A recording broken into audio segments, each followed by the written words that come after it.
കർത്താവെ, 4 നാളായല്ലോ നാറ്റം വെച്ചു തുടങ്ങിയെന്ന് കൂടപ്പിറപ്പ് പറഞ്ഞ സ്ഥാനത്ത് യേശു ആ കൂടപ്പിറപ്പിൻ്റെ മുഖത്തേക്ക് നോക്കിയിട്ട് പറയുകയാണ്, നീ വിശ്വസിച്ചാൽ ദൈവത്തിൻ്റെ മഹത്വം കാണും. തുടർന്ന് യേശു ലാസറിൻ്റെ കല്ലറയ്ക്കൽ നിന്നുകൊണ്ട് ഉറക്കെ വിളിക്കുകയാണ്, ലാസറേ, നീ പുറത്തു വാ.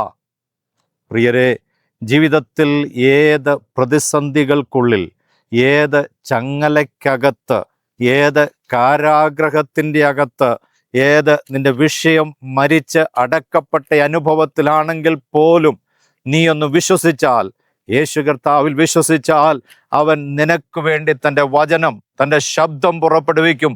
പുറത്തു വാ. നിന്നെ പുറത്തു കൊണ്ടുവരുന്ന ഒരു ദൈവശക്തി നിന്റെ മേൽ ഇപ്പോൾ വ്യാപരിക്കുകയാണ്. ആയതിനായി നിന്നെ സമർപ്പിച്ചാട്ടെ.